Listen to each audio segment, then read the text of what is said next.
seus Jericós espirituais. Jericó foi a primeira batalha que os israelitas travaram depois de atravessarem o Jordão para entrarem na sua terra prometida e tomarem posse dela. Deus voltou a dar aos israelitas o plano para conquistar essa cidade e vencer essa batalha sem combates militares. Essa batalha também deveria ser ganha com os altos louvores a Deus na boca e com um brado de vitória. Josué, capítulo 6, verso 1 ao 5. Ora, Jericó estava rigorosamente fechada por causa dos filhos de Israel. Ninguém saía nem entrava. Então disse o Senhor a Josué: Olha, entreguei na tua mão a Jericó, ao seu rei e aos seus valentes. Vós, pois, todos os homens de guerra, rodeareis a cidade, cercando-a uma vez. Assim fareis por 6 dias. 7 sacerdotes levarão 7 trombetas de chifres de carneiros adiante da arca. No 7º dia rodeareis a cidade 7 vezes, e os sacerdotes tocarão as trombetas. E será que, tocando-se longamente a trombeta de carneiro, ouvindo vós o sonido dela, todo o povo gritará com grande grita. O muro da cidade cairá abaixo, e o povo subirá nela, cada qual em frente de si. Jericó, a primeira cidade que os filhos de Israel tomaram para a sua possessão enquanto viajavam para dentro de Canaã, não foi conquistada por meio de travar uma batalha. Pense nisso. Deus mandou os israelitas marcharem em derredor de Jerusalém todos os dias, sem fazer nenhum barulho. Já tinha as suas ordens de marchar. Embora para a mente natural as instruções não parecessem fazer sentido, então no 7º dia os israelitas deviam marchar em derredor de Jerusalém 7 vezes. No 7º dia, enquanto os israelitas tocavam a trombeta, gritavam e louvavam a Deus, caíram as muralhas. Os israelitas simplesmente entraram e tomaram posse daquilo que Deus lhes prometera. Nesta batalha, os israelitas não lutaram. Simplesmente obedeceram às instruções de Deus, gritavam e louvavam a Deus, e Deus lhes deu a vitória.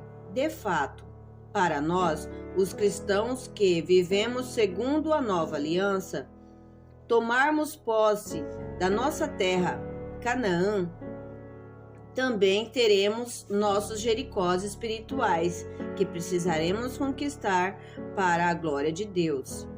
Deus tem colocado desejos e alvos no coração de cada um de nós, atividades e alvos que são da sua vontade para a nossa vida. Todos temos nossos Jericós que precisamos possuir. Deus, porém, prometeu que nos dará nossos Jericós espirituais. Isso será feito pelo seu poder e para a sua glória, e não para nossa própria força ou poder. E daremos a Ele todo louvor por causa disso.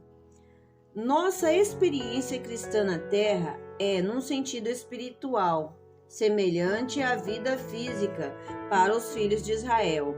Os israelitas lutavam contra os inimigos naturais que se avultavam como gigantes. A nossa luta não é contra inimigos físicos, mas contra inimigos sobrenaturais, que às vezes parecem ter o tamanho de gigantes, segundo a nova aliança. Porém, nossos inimigos, Satanás, já foi derrotado pelo Senhor Jesus Cristo. Basta nos mantermos firmes na vitória de Jesus, decretando a palavra de Deus e louvando a Deus pelos nossos triunfos em Cristo. Deus não prometeu que você não teria nenhuma Jericó espiritual na sua vida, mas Ele prometeu mesmo que através dele você poderá conquistar cada Jericó espiritual. Por ele lhe prometeu a vitória em todas as circunstâncias da sua vida, por meio de Jesus Cristo. 1 Coríntios, capítulo 15, verso 57.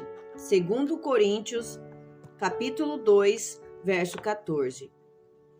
Quando, portanto, você se dá cara a cara com seus Jericós espirituais, comece a cercá-los, um por um, com a palavra de Deus. Maior é aquele que está em mim do que aquele que está no mundo. Tudo posso em Cristo que me fortalece. Pelas suas pisaduras sou curado. Sou mais que vencedor em Cristo. Deus sempre me promete a vitória em todas as circunstâncias. Todas as minhas necessidades são atendidas segundo as riquezas em glória mediante Cristo Jesus. 1 João, capítulo 4, verso 4. Filipenses, capítulo 4, verso 13. 1 Pedro 2, 24. Romanos 8, 37. 2 Coríntios 2, 14. Filipenses 4, 19. Depois de ter se mantido firme na palavra, passe a demonstrar a sua fé no poder de Deus para operar milagres e para lhe dar suas legítimas posses por meio do louvor. À medida que você louvar fervorosamente a Deus pela fé, aquelas muralhas ou obstáculos cairão diante de você. Nenhum diabo, nenhuma circunstância maligna pode permanecer na sua presença quando você aprende a louvar a Deus com sinceridade de todo o coração. Muitos cristãos precisam pedir a Deus que lhes dê mais coragem espiritual, pois quando se dão com uma batalha espiritual que não chega a ser uma montanha, mas apenas um montículo no qual topam com o dedão do pé, imediatamente se sentem derrotados e então clamam a Deus: ó Deus, por que deixaste que isso acontecesse? Deus não introduz adversidade na sua vida dos seus filhos. Não é Ele que faz as coisas ruins acontecerem na sua vida. João 10, 10. Tiago 1,17. A Bíblia diz que Satanás é o seu adversário. 1 Pedro 5,8. Deus não disse que você não teria provas nem provações na vida, mas certamente Ele prometeu que lhe daria a vitória em Cristo no meio de cada prova e combate. Mas precisará fazer segundo as instruções que os israelitas receberam. Crede no Senhor, vosso Deus, e estareis seguros. Segundo Crônicas 20, 20. Você vai ter que crer na palavra de Deus antes de ser estabelecido e ir bem nesta vida. E você demonstra o que crê por meio de louvar a Deus com absoluta confiança na sua palavra. Josué 6, 16, 20. Se sucedeu que, na 7ª vez, quando os sacerdotes tocavam as trombetas, disse Josué ao povo: gritai, porque o Senhor vos entregou a cidade. Gritou, pois, o povo, e os sacerdotes tocaram as trombetas. Tendo ouvido o povo o sonido da trombeta, e levantando grande grito, ruíram as muralhas, e o povo subiu à cidade, cada qual em frente de si, e a tomaram. Quando os israelitas cercaram Jericó, tocaram as trombetas, e o povo gritou com voz alta. Não acho que aqueles israelitas deram um simples uivo sem significado. Acho que gritaram louvores a Deus. Nenhuma barreira poderia resistir àquele poder, pois os israelitas estavam seguindo o plano de Deus. Quando clamaram a Deus, aquelas muralhas caíram diante do poder de Deus. Quer que as muralhas que o têm procurado prejudicar caiam diante de você, para passar por cima e tomar posse daquilo que Deus lhe tem prometido? Comece a gritar e louvar a Deus com voz de triunfo, porque você quem é em Cristo. Grite e louve a Deus com voz de triunfo, porque você está plenamente convicto de que Deus é poderoso para cumprir aquilo que Ele tem prometido. Todas as vezes na vida em que se encontrar com um Jericó espiritual, não fique com medo. Você tem a vitória em Cristo. Simplesmente comece a marchar em derredor daquelas impossibilidades com gritos de vitória, louvando a Deus de antemão pelo seu triunfo. A fé crê, a fé confia, por isso a fé louva. Proclame com ousadia a sua fé em Deus, ainda que haja um Jericó atravessando o seu caminho. Não se assuste com isso. Para Deus, aquilo não é obstáculo. Demonstre a sua confiança em Deus, louvando-o ainda antes de aquele Jericó cair diante de você. E então veja como Deus fará a obra. Os obstáculos não poderão permanecer na presença do povo de Deus quando os fiéis louvarem com sinceridade ao Senhor pela sua grandeza e pela sua fidelidade à sua palavra. Veja bem, quando aprendermos a realmente louvar a Deus com fé e confiança totais na sua palavra, não teremos alguns dos problemas que tivemos no passado. Quando tínhamos dificuldades em ter fé em Deus e em receber bênçãos da parte dele. Por que isto? Porque louvar a Deus fortalece a nossa fé. A Bíblia diz, por exemplo, que Abraão ficava forte e se fortalecia na fé à medida que dava louvores e glória a Deus. Romanos 4, 20. Se notamos também em 2 Crônicas, capítulo 20, que o louvor era usado como arma ofensiva na batalha contra o inimigo e não somente como arma defensiva. Os israelitas ganharam uma batalha da máxima importância com a arma ofensiva do louvor e da adoração, já que Deus usou os louvores dos filhos de Israel para derrotar o inimigo, sendo que os israelitas eram meras pessoas carnais. Não tinha nascido de novo pelo sangue de Jesus. Quanto mais Deus pode usar nosso louvor, o louvor de filhos e filhas nascidos de novo, para vencer e derrotar as tramas do diabo. É claro que o diabo vai querer jogar barreiras e bloqueios contra a nossa fé. Enquanto vivemos nesta vida, não quer que recebamos o que Deus nos tem prometido, de modo que o diabo tentará colocar obstáculos impossíveis e barreiras impenetráveis no meio do nosso caminho. Mas precisamos aprender a resistir-lhe, mesmo quando parece que estamos totalmente cercados por barreiras intransponíveis. Aquelas barreiras intransponíveis. Quando fiz serviço militar, o sargento instrutor do nosso pelotão parecia deleitar-se em nos obrigar a fazer longos treinamentos penosos na marcha. Nosso regimento era o último que faria o treinamento com o antigo fuzil M1, posto que essa seria a última ocasião de alguém usar aquele tipo de fuzil antes de se tornar obsoleto. O general resolveu organizar uma grandiosa competição de marchas para comemorar o evento.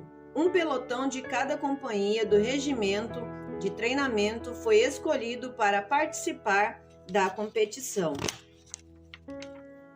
No dia da formatura, todos os pelotões de cada companhia tinha que marchar na competição para ganhar o troféu do pelotão de marcha melhor. Tinham que marchar no campo das paradas militares, diante das vistas do general, que resolveria qual pelotão seria o campeão. Nosso coronel já nos informara que nossa companhia teria que conquistar o troféu ou sofrer as consequências. Ele queria que aquele troféu ficasse em demonstração permanente no seu escritório. Quando começamos o nosso treinamento, marchando pela primeira vez como recruta zero, e o sargento instrutor gritou: "Atenção!" Pela primeira vez ficamos todos ali em posição de continência, normalmente amedrontados. Da primeira vez que começamos a marchar, estávamos tão desajeitados que praticamente nos atropelávamos nas nossas idas e vindas.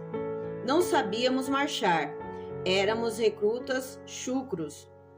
Tínhamos passado exatamente uma semana e 2 dias no exército.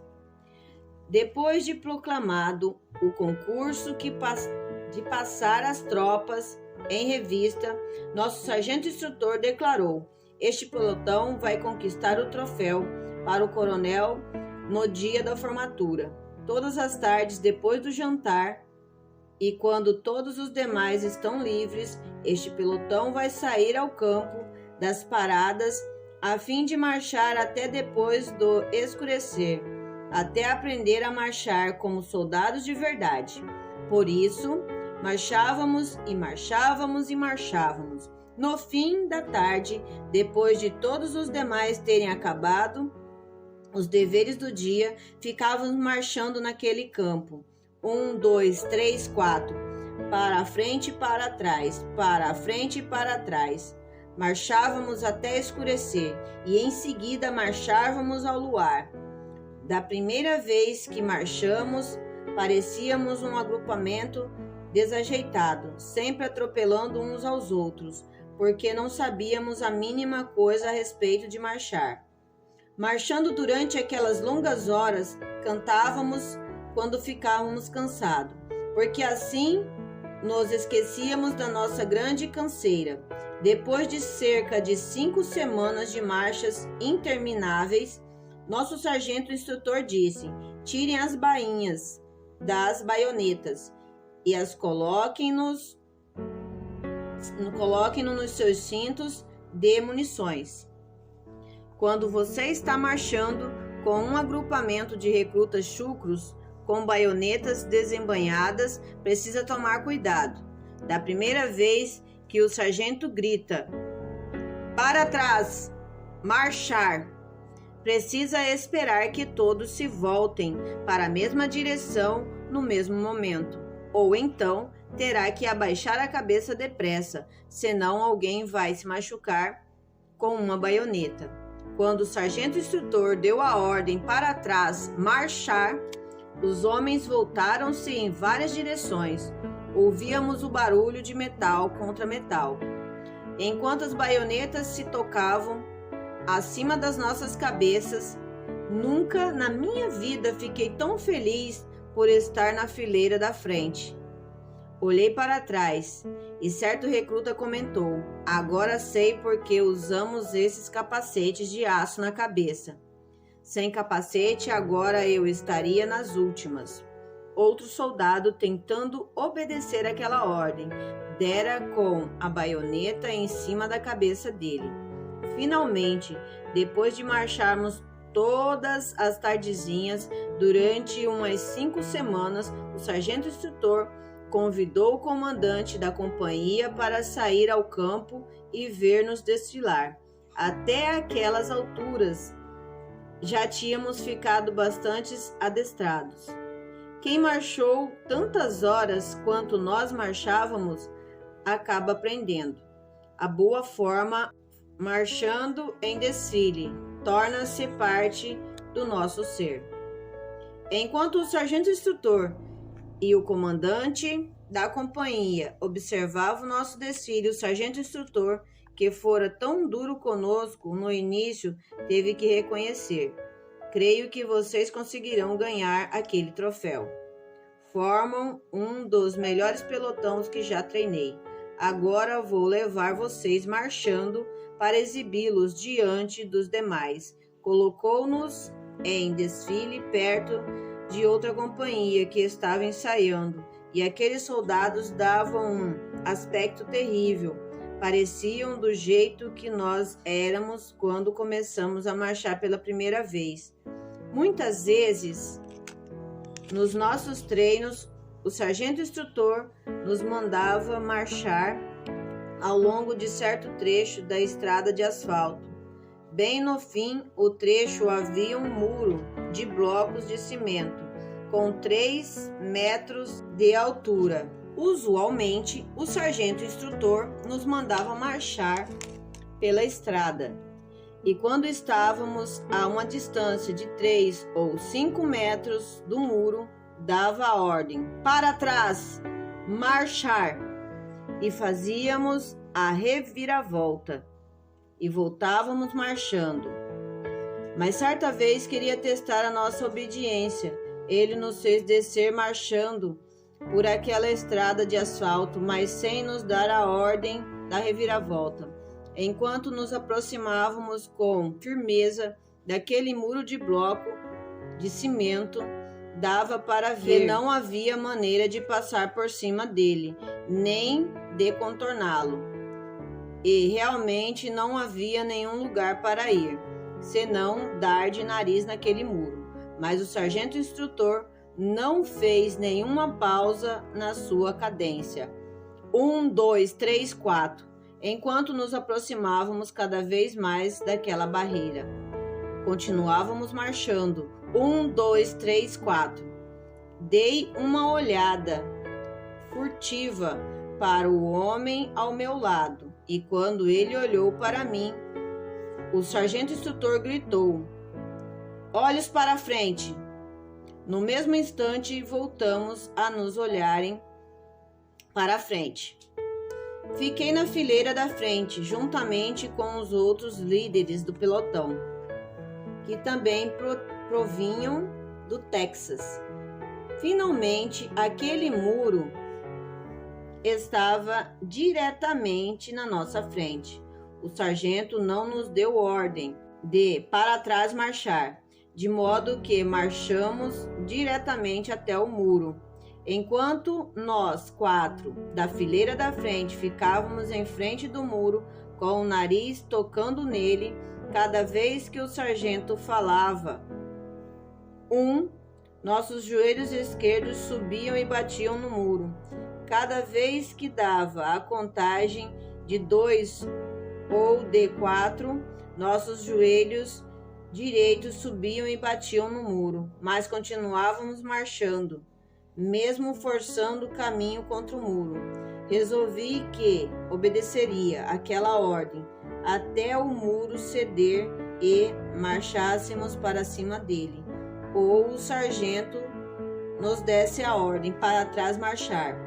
Como resultado daquela prova de obediência, cada um de nós que formávamos a fileira da frente deixou buracos nos uniformes e tínhamos que comprar outro, mas recebemos as nossas ordens e não titubeamos. Não sei quanto tempo passamos batendo com os joelhos contra aquele muro, mas parecia um tempo bem longo.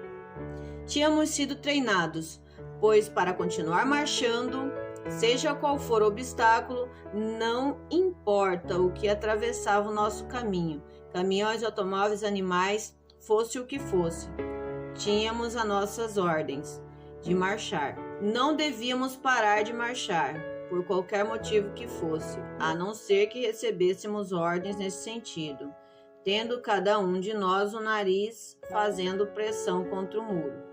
Nada mais víamos senão aquele muro.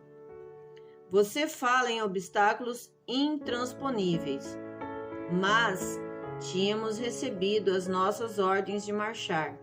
No fim, a disciplina daquele tipo rendeu juros, pois conquistamos aquele troféu. Muitas vezes, como cristãos, passamos por experiências semelhantes na nossa vida espiritual. O inimigo coloca no nosso caminho barreiras aparentemente intransponíveis ao marcharmos pela estrada da vida, mas temos as ordens que Jesus nos deu, de modo que não vamos interromper os nossos passos.